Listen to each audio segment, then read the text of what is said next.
Hello दोस्तों, मेरे YouTube channel पर आपका स्वागत है। तो चलिए कहानी शुरू करते हैं। और कहानी अच्छी लगी तो प्लीज़ चैनल को लाइक शेयर जरूर कीजिए। ऋतिक का फार्म हाउस। ऋतिक ब्रेकफास्ट करते हुए किसी गहरी सोच में था।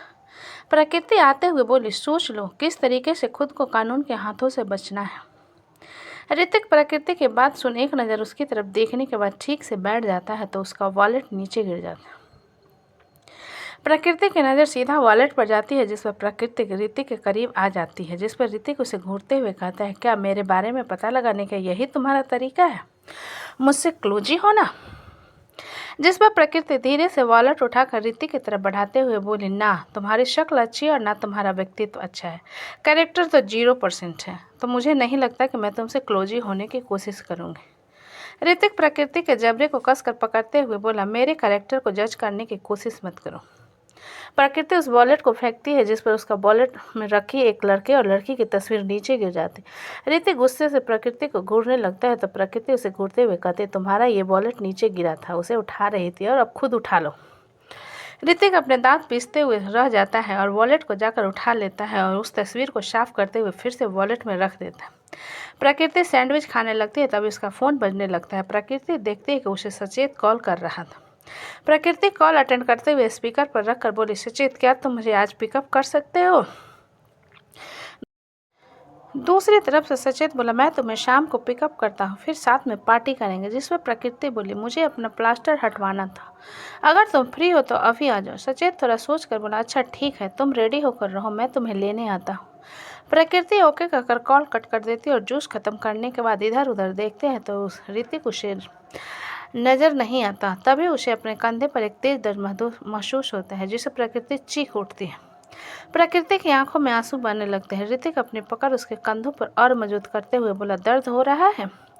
प्रकृति दर्द में रोते हुए बोली, इट्स हर्ट्स। क्या तुम पागल हो गए हो? ये क्या कर रहे हो? छोड़ो। ऋतिक प्रकृति के हाथ को कसकर पकड़ते हुए बोला, कहा था ना तुमसे उस घटिया लड़के से दूर रहना, और तुम अभी ठीक नहीं हुई और मुझसे उलझने की कोशिश कर रही हो। प्रकृति अपने हाथ को छुड़ाने की कोशिश करते हुए, तुम क्या कर रहे हो? सचेत मेरा दोस्त है, तुम इस तरीके से मुझे टॉर्चर नहीं कर सकते। ऋतिक प्रकृति को छोड़कर बोला, फाइन, शायद तुम ठीक हो गई हो तो निकलो मेरे घर से। प्रकृति अपनी भीगी पलकों से ऋतिक को देखते हुए, तुम सच में पागल हो। ऋतिक कुछ कहता उससे पहले ही एंट्रेंस से एक लड़की की मीठी आवाज़ आती है। ऋतिक अपना सिर घुमाकर देखता है, जहाँ पर तकरीबन 22 साल की लड़की एक लड़की को पकड़े खड़े हुई थी। ऋतिक के चेहरे की सारी सीरियसनेस उस बच्चे को देखकर गायब हो जाती है और ऋतिक उन दोनों की तरफ अपने कदम बढ़ाते हुए कहता है, रोनी, रानी, तुम दोनों यहाँ? रोनी भागकर ऋतिक के सीने से लगते हुए बोला, ब्रो आई मिस यू, आप तो मिलने भी नहीं आए। ऋतिक रोनी के पीठ को थपथपाते हुए बोला, मैं आने वाला था। वो लड़की जो कि प्रकृति को घूरे जा रही थी ऋतिक की तरफ देखकर बोली, ऋतिक वो कौन है? उस लड़की की बात पर ऋतिक एक नज़र प्रकृति को देखने के बाद, वो सिर्फ मेरी मेहमान थी लेकिन आज जा रही है। प्रकृति ऋतिक की बात पर बोली, तुम?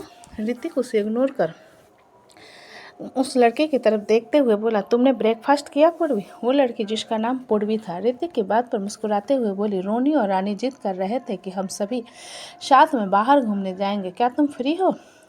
ऋतिक कुछ कहता उससे पहले ही रोनी ऋतिक से बोला, अगर आपने मना किया तो मैं आपसे बात नहीं करूँ।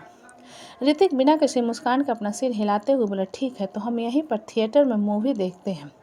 मैं तुम लोगों के लिए अच्छे से स्नैक्स रेडी करवाता हूँ। आज मेरा पूरा टाइम तुम तीनों के लिए।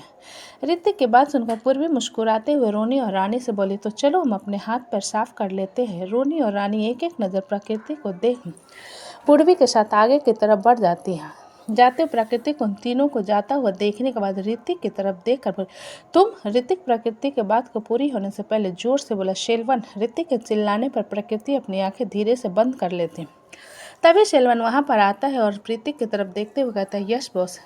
ऋतिक प्रकृति की तरफ इशारा करके बोला, इसे इसके अपार्टमेंट तक छोड़ दो और जो भी सामान इसके बेडरूम में है सब कुछ एक सूटकेस में पैक करके इसके पीछे इसके घर तक छोड़ दो, ताकि किसी भी सामान के बहाने इसे यहाँ आना न पड़े। ऋतिक की बात पर प्रकृति अपने दांत पीसते हुए बोली, तुम्हें लगता है कि मैं तुम जैसे इंसान के साथ रहने के लिए मरी जा रही हूँ?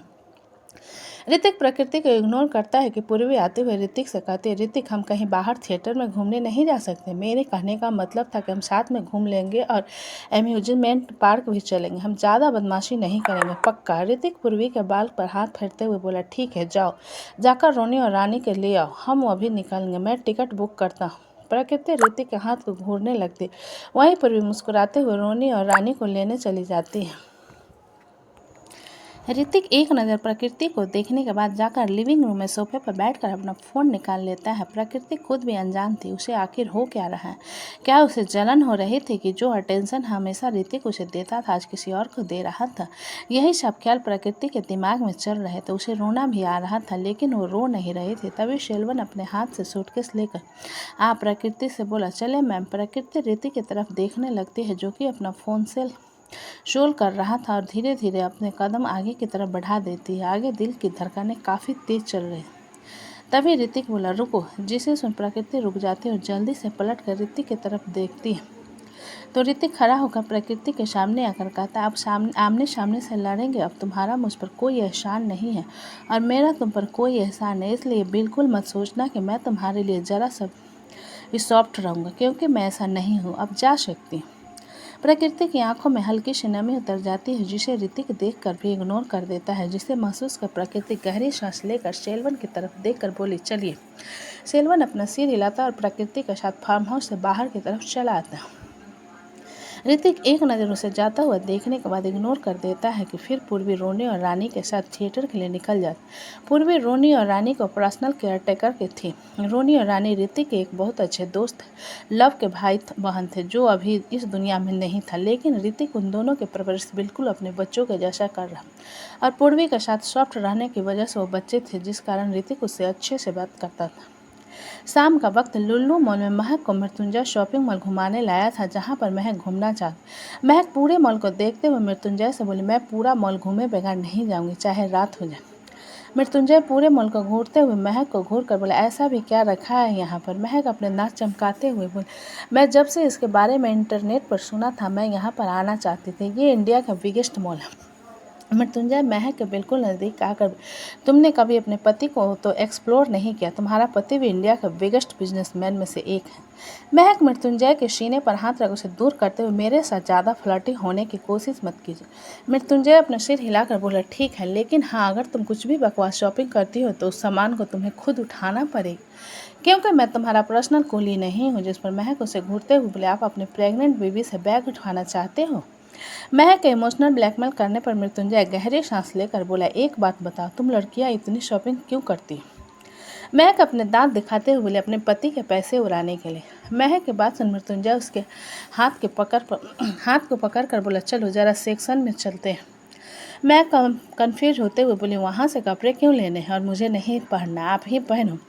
मृत्युंजय महक को खींचते हुए बोला, तुम्हें अपने पति के पैसे उड़ाने आना तो बड़े ब्रांड के कपड़े लो, ताकि जल्दी पैसे खत्म। महक रुकते हुए बोले, अरे आप मुझे खींचे क्यों जा रहे हो। मृत्युंजय महक को देखते हुए बोला, महक, ऑलरेडी शाम हो चुकी है और तुम पूरे मॉल को घूमना चाहती हो, तो पैर चलाओ।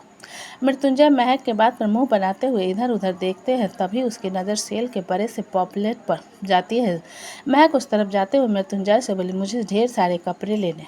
मृत्युंजय महक को बोला, तुम इतने कपड़े का क्या करोगे और तुम इस तरफ कहाँ जा रही हो। महक सेल काउंटर के पास जाकर कपड़े देखते हुए मृत्युंजय से, शादी से पहले अजीत जी के साथ दिवाली के टाइम पर हम लोग बच्चे के लिए कम बजट में कपड़े लेकर उन्हें डोनेट करते थे, और यहाँ पर सेल लगी है, मुझे कपड़े लेने हैं। मृत्युंजय महक के बाद पर उसके हाथ को पकड़ते हुए, महक, हम मुंबई में ले लेंगे ना, यहाँ पर क्यों ले रही हो, इतना सारा लेकर जाएगा कौन। महक मृत्युंजय के हाथ को छुड़ाते हुए, अरे मैं लेकर जाऊंगी और कौन लेकर जाएगा। मृत्युंजय गहरी सांस लेकर बोला, इस बार हम दोनों जाएंगे कपड़े डोनेट करने। ओके, तो मेरी पसंद का भी होना चाहिए, हम मुंबई में ले लेंगे, इससे भी सस्ते लेंगे, ठीक। महक मृत्युंजय की तरफ देखते हुए, हम दिल्ली चलते हैं ना, सरोजनी मार्केट में बहुत सस्ते कपड़े मिलते हैं और अच्छे कपड़े मिलते हैं। मृत्युंजय अपनी आंखें रोल करते हुए, मैं कपड़े बनाने की फैक्ट्री खरीद लेता हूँ, फिर तुम साल में एक बार क्यों रोज़ कपड़े डोनेट करना।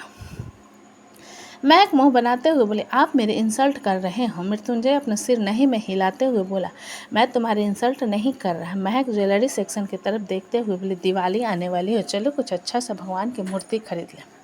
मृत्युंजय महक के बात पर अपना सिर हिलाता है और उसके साथ ज्वेलरी सेक्शन की तरफ चला आता है। मृत्युंजय ज्वेलरी सेक्शन में आकर आसपास देखते हुए महक से बोला, तुम्हें जो लेना है ले लो, बिल की फिक्र मत करना। महक मृत्युंजय के बात पर अपना सिर हिलाते हुए अपनी ज्वेलरी की शॉपिंग शुरू करती है। मृत्युंजय की नज़र काउंटर के नीचे सजा कर रखे एक बिछिया पर जाती है जिसे डायमंड के डेकोरेट किया गया था। बिछिया की तरफ इशारा करते हुए बोला। बात पर मृत्युंजय को ऊपर से लेकर नीचे तक देखते हुए, 1 लाख का है ये, डायमंड लगे हैं इसमें, बजट का है तुम्हारे, इसलिए कहता हूँ। क्योंकि मृत्युंजय बिल्कुल केयरलेस था और सबसे ज़रूरी बात उसके डिजाइनिंग कपड़े से लेवल हटा दिया जाता था। शॉप ओनर की बात मृत्युंजय के ईगो पर लगती है, जिस कारण शॉप ओनर से कहता है, आपको दुकान में जो सबसे महंगा ज्वेलरी है मुझे वो चाहिए और साथ में ये जो भी है इसे भी। मृत्युंजय के बात सुन वहाँ पर जो और कस्टमर ज्वेलरी देख रहे थे उसकी तरफ देखने लगते हैं। शॉप ओनर मृत्युंजय के एटीट्यूड पर अपने अटेंडेंट की तरफ देखते हुए बोले, डायमंड का सेट लेकर आओ। मृत्युंजय ऑनर की बात को बीच में काट कर बोला, नहीं, मेरी वाइफ के पास बहुत सारे डायमंड के कलेक्शन है, करोड़ों में, मुझे कुछ यूनिक चाहिए। शॉप ऑनर मृत्युंजय की बात सुन फिर से अटेंड की तरफ देखकर बोला, अभी जो नई कलेक्शन में हार आया उसे लेकर आ। मृत्युंजय शॉप ऑनर की बात सुन वहीं कुर्सी पर अपने पैर के ऊपर पैर रख कर बैठ जाता है। अटेंडेंट उसके सामने एक से बढ़कर एक ज्वेलरी लाकर रखने लगते हैं, लेकिन मृत्युंजय उन्हें देख भी नहीं रहा था। उसकी फितरत यही थी कि वो एक बार किस चीज़ को पसंद करे, बस वही चीज़ से चाहिए होती है, बाकी उसके सामने चाहे उसे भी खूबसूरत चीज़ लाकर क्यों रखना। वह उन्हें नज़र उठाकर नहीं देखा था, उसकी नज़र सिर्फ उस बिछिया पर थी जिसे उसने महक के लिए पसंद किया। मृत्युंजय सारी ज्वेलरी पर एक सरसरी नज़र डालकर शॉप ओनर से बोला, तुम्हारे कलेक्शन के सारे ज्वेलरी बहुत ओल्ड फैशन, मेरी बेबी ओल्ड फैशन लगेगी, इसलिए इसे मेरी तरफ से अपने एम्प्लॉय को बांट देना, दिवाली गिफ्ट समझकर। उसके बाद मृत्युंजय बिछिया की तरफ इशारा करके बोले, ये चाहिए मुझे। शॉप ओनर मृत्युंजय की बात सुन जल्दी से उन बिछिया को निकाल कर मृत्युंजय के सामने रख देता है, तो मृत्युंजय उसे उठा लेता है और देखने लगता है। तभी महक वहाँ आ जाती है, जो कि थोड़ी दूरी में सामान खरीद रहे हैं। महक मृत्युंजय के पास उसे देखते हुए, आप क्या देख रहे हो? मृत्युंजय महक की कुर्सी पर बैठाते हुए बोला, तुम यहाँ बैठो। महक कंफ्यूज होकर बोली, अरे मुझे बाकी लोगों के लिए भी कुछ लेना है, मैंने सिर्फ मम्मी पापा चाचा और चाची के लिए लिया। मृत्युंजय महक की बात को इग्नोर कर अटेंडेंट की तरफ देखते हुए, इसे कहाँ पहनते हैं? मृत्युंजय की बात पर अटेंडेंट हैरान होते हुए बोले, सॉरी सर। मृत्युंजय सर्द आवाज में बोले, मैंने पूछा इससे कहाँ पहनते हैं? अटेंडेंट जल्दी से मृत्युंजय से बोला, पैरों के उंगली में। मृत्युंजय महक के पैर अपनी तरफ कर उसके सैंडल को निकाल कर उसके पाँव को छूने लगता है, जिसमें महक कहती है, मैं पहन लूँगी ना। मृत्युंजय महक को घूर कर बोला, नहीं, मैं पहना रहा हूँ ना, मैंने दिया है। महक मुंह बनाते हुए बैठ जाती है, तो मृत्युंजय उसे बिछिया पहना देता है और उसके पैरों को देखते हुए कहता है, इसे हमेशा पहनना अच्छा लग रहा है। इतना कहकर मृत्युंजय उसके दूसरे पैर का भी बिछिया पहना देता है। महक अपने पैरों के सामने रख करके देखते हुए बोले, सच में सुंदर लग रहा है। मृत्युंजय महक की बात पर बोले, मैं तुम्हारे पैरों की पॉलिसी करवा दूँ क्या? तुम्हारे पैर बहुत खूबसूरत है। मृत्युंजय की बात सुन महक मुँह बनाते हुए, कुछ भी बकवास करते रहते हो, ऐसा नहीं होता। इतना कहकर महक उसे उतारने लगती है, जिसे देख मृत्युंजय, अरे उतार क्यों रही हो, मैं बिल पे कर देता हूँ, फिर ये हमारा। इतना कहकर मृत्युंजय अपना प्लेटिनियम गोल्ड कार्ड निकाल कर शॉप ओनर के सामने रखते हुए बोला, बिल। शॉप ओनर उस कार्ड को आंखें फाड़ कर देखे जा रहा था, जिस पर महक इसकी आंखों के सामने चुटकी बजाते हुए, ओ अंकल, मेरे पति के पैसे को क्यों देख रहे हो, बिल पे करो ना। महक के बात सुनो। शॉप ओनर अपने होश में आते हुए मृत्युंजय की तरफ देखकर शर्मिंदगी में बोला, आई एम सॉरी सर, मुझसे बहुत बड़ी गलती हो गई। महक उसकी बात सुन कन्फ्यूजन में मृत्युंजय को देखने लगी, जिस पर मृत्युंजय महक को सिर को थपथपा कर शॉप ओनर से बोला, किसी को भी कभी भी कपड़े से जज नहीं करना चाहिए, by the way bill pay करो। शॉप ओनर मृत्युंजय की बात पर उसके हाथ से कार्ड लेकर स्वाइप कर वापस कार्ड मृत्युंजय की तरफ बढ़ा कर, सॉरी टू से सर, बट क्या आप मुझे बता सकते हैं कि आप कौन हैं? महक मृत्युंजय की तरफ देखते बोले, मत बताना। मृत्युंजय महक की बात सुन बोला, क्यों महक? महक अपना सिर नहीं में हिलाकर बोली, मत बताना। महक के बाद मृत्युंजय शॉप ओनर की तरफ अपना कार्ड बढ़ाते हुए बोला, शी यू सून। महक मृत्युंजय के बाद पर एक नज़र कार्ड को देखकर बोली, मुझे अभी और शॉपिंग करनी है। मृत्युंजय महक की बात सुनकर बोला, महक हम मुंबई चलकर करेंगे। महक बूढ़ा सा मुंह बनाकर बोली, मुझे पता है आप नहीं जाओगे, फैमिली में किसी के साथ भेज दोगे, क्योंकि आपको तो ऑफिस से ही टाइम नहीं मिल। मृत्युंजय महक के हाथ को पकड़कर दूसरे हाथ में सारे बैग को पकड़ते हुए, चलो शॉपिंग करते हैं, ढेर सारी शॉपिंग। महक मुस्कुराते हुए बोली, और सारे बैग आप पकड़ेंगे। मृत्युंजय ज्वेलरी शॉप से बाहर आ गए, अपने पीछे खड़े बॉडीगार्ड की तरफ इशारा करता है तो बॉडीगार्ड आ जाते हैं। मृत्युंजय उनकी तरफ बैग बढ़ा देता है तो बॉडीगार्ड बैग पकड़ लेते हैं। मृत्युंजय उन्हें बैग देने के बाद महक से बोला, हाँ सारे बैग मैं और मेरे बॉडीगार्ड पकड़ेंगे, तुम बस मेरा हाथ पकड़े रहना। महक मृत्युंजय के बात पर मुस्कुरा देती है और वो लोग आगे की तरफ शॉपिंग में बढ़ जाते हैं। तो दोस्तों कहानी कैसी लगी मुझे कमेंट में लिखें, अच्छी लगे तो प्लीज़ चैनल को लाइक करें, सब्सक्राइब करें और ज़्यादा से ज़्यादा शेयर करें। कहानी को पूरा सुनने के लिए धन्यवाद।